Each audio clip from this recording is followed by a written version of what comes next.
गोविंद दास। अच्छा, कहाँ से आए हो आप? जी मैं गुड़ा गांव तहसील पचपाड़ से आया हूँ यहाँ पर। हाँ, आप किस लिए आए हो?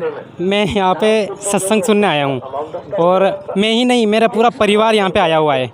क्योंकि सत्संग तो कहीं पे भी हो, 1 kilometre, 2 kilometre, 10 kilometre, 20 kilometre, 50 kilometre, 100 kilometre, कहीं पे भी हम चले जाते हैं। क्योंकि सत्संग में जाना हम सबसे बड़ा पुण्य और सबसे बड़ा काम समझते हैं। चाहे कुछ भी काम हो, छोड़ छुड़ा के सत्संग में जाना ही है जी। अच्छा, तो मतलब आप कुल मिला के बात ये है कि आप सत्संग को महत्व देते हो। बिल्कुल, सत्संग को महत्व देते हैं। तो सत्संग तो भी तो और सारे करते हैं, जैसे और सारे धर्म गुरु हैं, जैसे कि मतलब जो धर्म गुरु हैं तो वो भी तो सत्संग करते हैं। फिर आप उनको आप केवल संत रामपाल जी महाराज के ही सत्संग सुनने क्यों आए हो इतनी दूर? जी मैंने परमात्मा सदगुरु रामपाल जी महाराज की नाम दीक्षा नहीं ली थी। उससे पहले मैं भी कहीं भागवत कथाओं में जाता था, कहीं कहीं जगह जाता था, देखता था कि वहाँ देखने को ये मिलता था कि जो गुरु महाराज हैं वो एक बड़े ऐसे आसन पे बैठे रहते हैं और वहाँ पे क्या होता है कि जो गुरु महाराज हैं वहाँ पे बहुत सारे उनके जो शिष्य रहते हैं वो भी रहते हैं।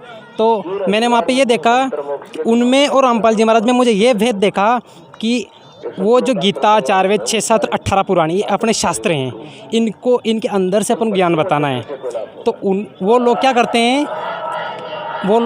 हैं कि वो तो लाल कपड़े में लपेट के रखी हुई है वहाँ पर, और अपने मन से जो भी अपने मुंह से मन से जो भी आए वो बोल देते हैं और एक भजन गा लेते हैं, लेडीज से नाच लेती है और बस तालियां बजा लेते हैं। और सबसे बड़ी बात कहीं मैंने सुना था कि कहाँ से आया कहाँ जाएगा, खबर करो अपने तन की।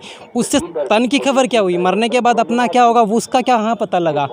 तो यह मैंने जब रामपाल जी महाराज मेरे भैया जुड़ रहे थे तो मेरे भैया रामपाल जी महाराज से कब के नाम दीक्षा ले रखी, तो उन्होंने धीरे धीरे मेरे को भी समझाया, लेकिन मेरे समझ में नहीं आया था। लेकिन जब मैंने मेरे मोबाइल में वही जो रामपाल जी महाराज बताते हैं, एक उंगली रामपाल जी महाराज की गीता, 4 वेद, 6 शास्त्र, मतलब कहने का मतलब शास्त्रों पे रहती है, और दूसरी उंगली से वो इशारे करके ना लोगों को बताते हैं, जनता को बताते हैं कि भाई तुम कर क्या रहे हो और करना क्या चाहिए।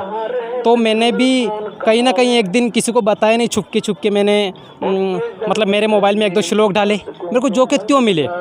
फिर क्या है कि एक दिन कहीं सत्संग था तो मैं वहाँ चला गया, अचानक प्रेरणा बनी तो मैं उस दिन रामपाल जी महाराज के शरण में आया। और मेरा मानना यह है कि मेरा जन्म ही उसी दिन हुआ, मैं तो अपना जन्म ही उसी दिन मानता हूँ, बाकी तो सब कुछ झूठ है जी। अच्छा जी, तो आपका कहना यही है कि मतलब जो संत रामपाल जी महाराज जी सत्संग करते हैं वो शास्त्र अनुसार ही सत्संग करते हैं? जी बिल्कुल, शास्त्रों के अनुसार। आप देख सकते हो टीवी पे भी सत्संग चलते हैं, बाकी यूट्यूब चैनल पर और सोशल मीडिया पे कहीं पे भी देख सकते हो आप। रामपाल जी महाराज की एक उंगली तो शास्त्रों पे रहती है और एक उंगली से वो एक हाथ शास्त्रों पे रहता है, और उन शास्त्रों को पढ़ के अपन को ज्ञान बताते हैं। और अगर अपन इतने भी नासमझ हैं कि देखकर भी अनजान बन रहे हैं तो अपन से बड़ा मूर्ख कोई नहीं है जी। अपन पढ़े लिखे हैं। मैं युवा समाज, खास तौर से युवा लोगों को कहना चाहता हूँ, बहुत सारे युवा कहते हैं कि तुम्हारे रामपाल जी तो देवता छुड़वाते हैं, वो करते हैं, मूर्ति पूजा का छुड़वाते हैं। तो मैं यूँ कहना चाहता हूँ कि भगवान की प्रकृति और वहीं से फूल तोड़ के ना आप भगवान को ही चढ़ा रहे हो, उनकी प्रकृति के फूल उन्हीं को चढ़ा रहे हो, तो क्या कर रहे हो आप?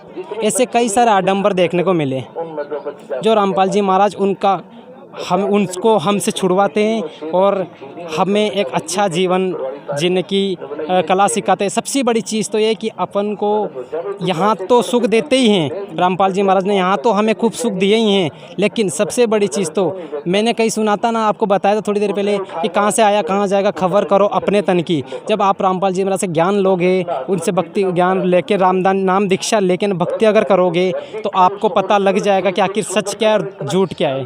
और अपन को धर्मगुरु क्या सिखाते हैं कि भाई सही को सही मत कहो, अगर कोई सही चल रहा है तो उसको टांग खींचने में लगे रहते हैं। और इधर अगर रामपाल जी महाराज के शिष्य अपनी भक्ति करते हैं और अपने हिसाब से जो सादा जीवन है, जैसे कि शास्त्रों के अनुसार, उसके हिसाब से जीते हैं।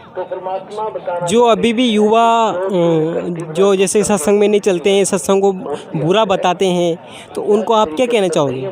देखो, बुरा बताने वाली बात तो आपने सबसे बड़ी बात पूछी। मेरे को जितना नॉलेज है उस हिसाब से बता दूँ। मैं मान लिया जाए कि मैं मैं खुद दूसरों के ऊपर किसी के ऊपर बात नहीं करता, मैं मेरी बात कहता हूँ।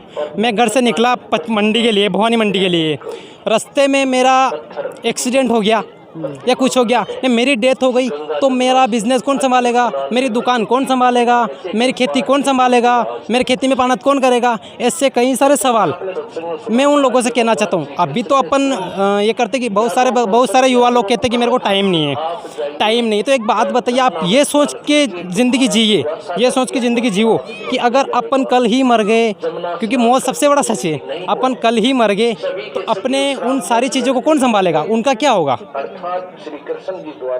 और सबसे बड़ी बात तो लोगों का, बहुत सारे बुजुर्गों का, लोगों का भी कहना है कि भाई जवान लड़के को भक्ति करने की क्या ज़रूरत है, अभी क्या उम्र है तेरी भक्ति करने की, बच्चा है तू तो बूढ़ा हो के ना बच्चे बच्चे हो जाए ने भाई पूरा तरह बच्चे की शादियां कर दें, उसके बाद में भक्ति करो। लेकिन मैं यूँ कहना चाहता हूँ कि क्या मौत बूढ़ों की ही आती है क्या, अपनी नहीं आएगी क्या? जवान आदमी बूढ़ा होकर ही मरेगा क्या? उसको भक्ति करने का टाइम मिलेगा ही नहीं तो करेगा कहाँ से वो। जी चलो ठीक, धन्यवाद सत साहिब। धन्यवाद।